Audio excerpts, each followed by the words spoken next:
Welcome back to Words of Paradise. I'm your host, Leon Idol, and when you think of Marvel movies, superhero movies, you know you're going to get some cool cameos. Maybe Blade's going to show up here, maybe Henry Cavill Superman will show up there, maybe Greta Thunberg will show up. Wait, what? Okay, maybe that's a bit of an exaggeration, but something similar is happening because the new Aquaman movie is going to have a climate change message. Let's check out this article from Giant Freaking Robot. Jason Momoa reveals Aquaman 2 will focus on a political message. Jason Momoa says that Aquaman 2 will have a story about climate change, including an extensive speech at the United Nations on the topic. Yeah, so if Greta Thunberg is not in the movie, well then at this point it's just a missed opportunity. But yes, this is exactly what fans want. When fans go to the films, they want to be preached to, they want to be talked down to, they want to be told that their ideas and their opinions of what they think is right or wrong is dumb, and that movies about big, dumb, muscly superhero guys that can talk to dolphins, that's where the real messages are and what you need to take away from the film. This is going to... Who is asking for this? Let's go through the article and take a look. Through all the ups and downs that have taken place during the change of leadership at the top of the DC universe, Jason Momoa has been a steady constant. The stalwart star of Aquaman has stood by new co-CEOs James Gunn and Peter Safran as they dismantle and rebuild the superhero franchise in their own decade-long vision. Well, they're certainly dismantling it, but whether they're rebuilding it, I think that's a little fair to say is on the fence or not. Or even if you're a James Gunn fan and you want to see this, we don't know if it's really going to be rebuilt so much so as just restructured, and restructuring is not always a good thing. Bounding into Comics reveals that according to Momoa, a large chunk of the upcoming Aquaman and the Lost Kingdom will focus on climate change, a pet cause of the actor himself. So Aquaman is becoming even less Aquaman and even more of a Jason Momoa power fantasy self-insert. And you thought that Mindy Kaling was the only one. Look, if political messages are in films and they're not distracting, you know, it is what it is. Movies have done this since the advent of movies being created. But let's talk about Avatar: Way of Water. There's a pretty political message there. Save the whales. Something we've been hearing since like the 90s. That's most people's least favorite part. Even the folks that love the film the most pretty much are like, yeah, we get it. Save the whales. Can we get on? This movie's like 3.5 hours. We got shit to do. And now you want to give us an entire Aquaman movie all about climate change? I don't know. I assume people are going to leave the theater thinking, man, what a waste of $16.50. At this point, the first Aquaman making over $1 billion probably going to end up being a fluke. I don't think we're going to see that for the sequel. The beautiful thing is that me and my partner wrote the first treatment for it, about a 55-page treatment, and a lot of it has to deal with me talking to the UN expediting what's going to be happening with the melting ice caps. Jason Momoa on Aquaman and the Lost Kingdom. Past superhero films have included scenes of characters addressing the United Nations, most recently in Black Panther 2 when Angela Bassett as Queen Ramonda is publicly admonishing the collective countries. Jason Momoa's description of the scene in Aquaman and the Lost Kingdom makes it seem like it won't involve humiliating French paramilitary forces.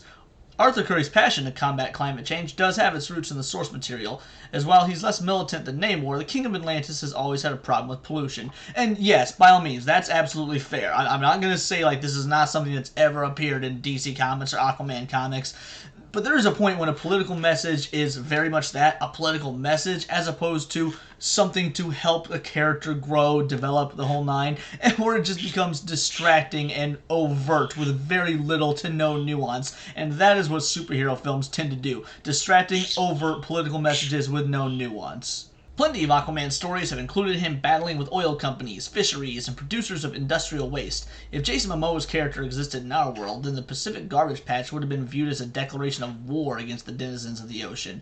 The catch is that all this pollution directly impacts sea life, but the melting ice caps and climate change is a different situation.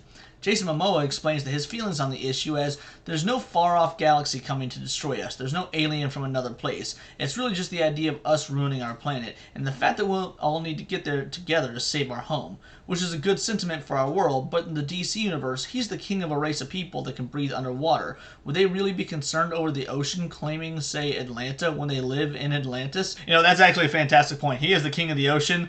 More ocean means less land, which means more of his own domain. But it's this sentence, there's no far-off galaxy coming to destroy us. Well, you can't prove that. You know, there's no alien from another place. Once again, you don't know. I don't know whether they are or aren't out there coming to kill us or whatnot. Maybe Independence Day will eventually be a documentary. I'm just saying that, yeah, you're right. It's probably right. the movies, the superhero movies, they're very fiction. Alien races don't come down, and we don't have billionaires in Iron Man suits beating the hell out of them until they go back to their portal from whence they came. But that's kind of the point. It's dumb, fun, happy escapism. When you're gonna have a big CGI green screen effects movie that is about a dude with tattoos carrying a trident and some orange chainmail who can miraculously breathe underwater and tell dolphins, "Help me beat this guy up," we're not looking for realism or political messages. We're really not. This is the wrong kind of film. If Jason Momoa wants to be in a climate change film, by all means, man, make one, finance one, be in some passion project you want. They'll probably get you nominated for an Oscar. But to think that your average 220-pound viewer crusted with Cheeto dust is going to sit there and realize that, oh man, this plastic Cheeto bag that I'm going to leave in the theater seats is destroying our world. I need to do better. I'm sorry, this isn't really the avenue to get that method across. I mean, you guys remember when he freaked the hell out on, I believe it was Chris Pratt for using plastic water bottles on Twitter and ended up coming off looking like a complete beta? Yeah, I remember that. Ironically enough, a beta is a type of fish, a very aggressive fish, so I guess that does fit Aquaman and, by extension, Jason Momoa just fine. Would the Earth of the DC Universe even be concerned with climate change given actual gods walk among them and there's an alien that can freeze water with his breath? If a machine can be designed that grants wishes, then why doesn't Lex Luthor fix climate change and gain the goodwill to get away with litter murder? Jason Momoa's sentiments, while respectable, are the wrong message at the wrong time in the wrong movie. I can't believe I'm agreeing with Giant Freaking Robot, but yeah, they are exactly correct. Not only is this the wrong movie for all that above, but there's also still the Amber Heard situation on the horizon. It feels kind of like, hey, yeah, Amber Heard's in the movie. We're going to distract you from that while talking about this political message. All right, well, distract us from one thing we hate for another thing that we hate, pandering in films. I don't see this as a win either way. Superheroes have represented real-world issues since the very start of the medium, from Wonder Woman representing feminism to the X-Men standing for the civil rights. It's impossible to separate comics from delivering messages, but placing a heavy-handed message in a foundational film might be a miscalculation. Jason Momoa's tenure as Aquaman may end with this upcoming sequel, though James Gunn has said that the film will start to introduce his vision for the DC Universe. Why? How? This isn't a James Gunn film. Like, the Aquaman and political pandering stuff aside, this is a holdover from the pre-DC James Gunn era.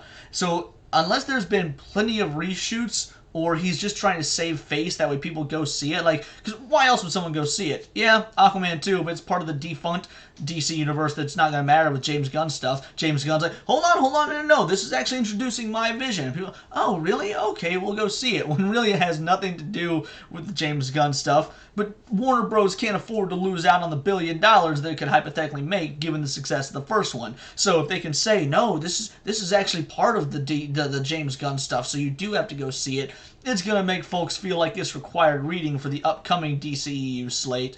And I'm sorry, but to me that just seems like an absolute lie. It just seems like a trail of breadcrumbs leading us to the Hansel and Gretel witch's house where we're going to get thrown into an oven and baked, and that's not a Holocaust reference. Here's hoping that the climate change message takes a backseat to establishing new characters, new locations, and potential new direction for the DC Universe. Jason Momoa is an entertaining actor, and he can share any message that he views as important, but this is a crucial year for Warner Bros. Discovery, James Gunn, and the future of DC superhero movies. It might not be the right time for a message movie when fans don't trust the studio to even deliver a cohesive narrative yet.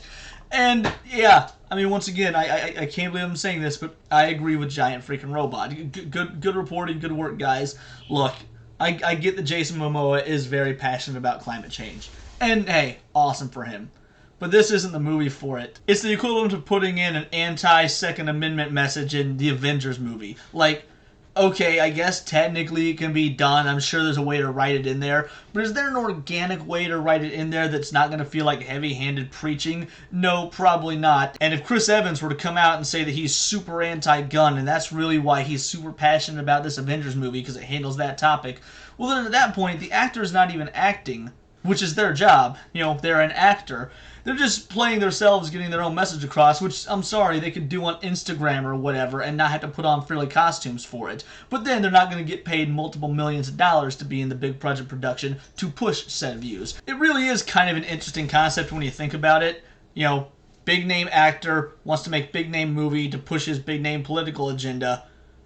And this could either be a disaster or folks are just going to be so flabbergasted to see Jason Momoa again because the dude's hot that they're going to pay for the movie anyway. It'll be a massive success, and everyone will think that, oh, hey, movies with messages make money. Let's do more of them. Like I said, Avatar: The Way of Water, the biggest complaint about that film is the very tired Save the Whales message. Even if it is a good film that people in general are loving, made over $2 billion, I'm not saying the film was bad. I'm saying people rolled their eyes at the heavy-handedness of such an overdone message. But hey, that's just my opinion. Let me know yours in the comments below, or you can let me know on Twitter, where you can follow me at BoltTheWord. I'd love to hear your thoughts on this. And remember, I do videos like this covering nerdy news 3 times a day, so please do subscribe. Check out the back catalog for things you might have missed about Marvel, anime, Dungeons & Dragons. It's all here in the Nerdosphere. So until next time, this has been Words of Paradise.